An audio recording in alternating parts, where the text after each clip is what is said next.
Little Women by Louisa May Alcott. Chapter 1. Playing Pilgrims. Christmas won't be Christmas without any presents, grumbled Joe, lying on the rug. It's so dreadful to be poor, sighed Meg, looking down at her old dress. I don't think it's fair for some girls to have plenty of pretty things, and other girls nothing at all, added little Amy with an injured sniff. We've got father and mother and each other, said Beth contentedly from her corner. The four young faces on which the firelight shone brightened at the cheerful words, but darkened again as Joe said sadly, We haven't got father, and shall not have him for a long time. She didn't say, perhaps never, but each silently added it, thinking of father far away, where the fighting was. Nobody spoke for a minute. Then Meg said in an altered tone, You know the reason Mother proposed not having any presents this Christmas was because it is going to be a hard winter for everyone, and she thinks we ought not to spend money for pleasure when our men are suffering so in the army. We can't do much, but we can make our little sacrifices, and ought to do it gladly. But I'm afraid I don't. And Meg shook her head, as she thought regretfully of all the pretty things she wanted. But I don't think the little we should spend would do any good. We've each got $1, and the army wouldn't be much help by our giving that. I agree not to expect anything from Mother or you, but I do want to buy Undine and Cintran for myself. I've wanted it so long, said Joe, who was a bookworm. I plan to spend mine in new music, said Beth with a little sigh, which no one heard but the hearth-brush and kettle holder. I shall get a nice box of Faber's drawing pencils. I really need them, said Amy decidedly. Mother didn't say anything about our money, and she won't wish us to give up everything. Let's each buy what we want and have a little fun. I'm sure we work hard enough to earn it, cried Joe, examining the heels of her shoes in a gentlemanly manner. I know I do, teaching those tiresome children nearly all day, when I'm longing to enjoy myself at home, began Meg, in the complaining tone again. You don't have half such a hard time as I do, said Joe. How would you like to be shut up for hours with a nervous, fussy old lady who keeps you trotting, is never satisfied, and worries you till you're ready to fly out the window or cry? It's naughty to fret, but I do think washing dishes and keeping things tidy is the worst work in the world.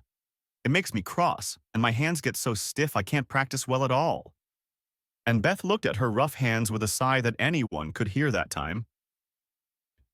I don't believe any of you suffer as I do, cried Amy, for you don't have to go to school with impertinent girls who plague you if you don't know your lessons, and laugh at your dresses, and label your father if he isn't rich, and insult you when your nose isn't nice. If you mean libel, I'd say so, and not talk about labels, as if Papa was a pickle bottle, advised Joe, laughing. I know what I mean, and you needn't be satirical about it. It's proper to use good words and improve your vocabulary, returned Amy with dignity. Don't peck at one another, children. Don't you wish we had the money Papa lost when we were little, Joe? Dear me, how happy and good we'd be if we had no worries, said Meg, who could remember better times. You said the other day you thought we were a deal happier than the King children, for they were fighting and fretting all the time in spite of their money. So I did, Beth. Well, I think we are. For though we do have to work, we make fun of ourselves and are a pretty jolly set, as Joe would say. Joe does use such slang words, observed Amy, with a reproving look at the long figure stretched on the rug. Joe immediately sat up, put her hands in her pockets, and began to whistle. Don't, Joe. It's so boyish. That's why I do it. I detest rude, unladylike girls. I hate affected, niminy-piminy chits. Birds in their little nests agree, sang Beth the peacemaker, with such a funny face that both sharp voices softened to a laugh, and the pecking ended for that time. Really, girls, you are both to be blamed, said Meg, beginning to lecture in her elder sisterly fashion. You are old enough to leave off boyish tricks and to behave better, Josephine. It didn't matter so much when you were a little girl, but now you are so tall and turn up your hair, you should remember that you are a young lady. I'm not, and if turning up my hair makes me one, I'll wear it in 2 tails till I'm 20, cried Joe, pulling off her net and shaking down a chestnut mane. I hate to think I've got to grow up and be Miss March and wear long gowns and look as prim as a China aster. It's bad enough to be a girl anyway, when I like boys' games and work and manners. I can't get over my disappointment in not being a boy. And it's worse than ever now, for I'm dying to go and fight with Papa, and I can only stay home and knit like a poky old woman. But and Jo shook the blue army sock till the needles rattled like castanets, and her ball bounded across the room. Poor Jo. It's too bad, but it can't be helped. So you must try to be contented with making your name boyish and playing brother to us girls, said Beth, stroking the rough head with a hand that all the dishwashing and dusting in the world could not make ungentle in its touch. As for you, Amy, continued Meg, you are altogether too particular and prim.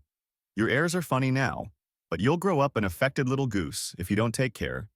I like your nice manners and refined ways of speaking, when you don't try to be elegant, but your absurd words are as bad as Jo's slang. If Jo is a tomboy and Amy a goose, what am I, please? Asked Beth, ready to share the lecture. You're a dear, and nothing else, answered Meg warmly. And no one contradicted her, for the mouse was the pet of the family. As young readers like to know how people look, we will take this moment to give them a little sketch of the four sisters, who sat knitting away in the twilight, while the December snow fell quietly without, and the fire crackled cheerfully within. It was a comfortable room, though the carpet was faded and the furniture very plain, for a good picture or two hung on the walls, books filled the recesses, chrysanthemums and Christmas roses bloomed in the windows, and a pleasant atmosphere of home peace pervaded it. Margaret, the eldest of the four, was 16, and very pretty, being plump and fair, with large eyes, plenty of soft brown hair, a sweet mouth and white hands, of which she was rather vain. 15-year-old Jo was very tall, thin, and brown, and reminded one of a colt, for she never seemed to know what to do with her long limbs, which were very much in her way. She had a decided mouth, a comical nose, and sharp gray eyes which appeared to see everything, and were by turns fierce, funny, or thoughtful.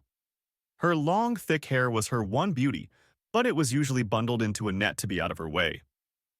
Round shoulders had Jo, big hands and feet, a fly-away look to her clothes, and the uncomfortable appearance of a girl who was rapidly shooting up into a woman and didn't like it. Elizabeth, or Beth, as everyone called her, was a rosy, smooth-haired, bright-eyed girl of 13, with a shy manner, a timid voice, and a peaceful expression which was seldom disturbed. Her father called her Little Miss Tranquility, and the name suited her excellently, for she seemed to live in a happy world of her own, only venturing out to meet the few whom she trusted and loved. Amy, though the youngest, was a most important person, in her own opinion at least. A regular snow maiden, with blue eyes,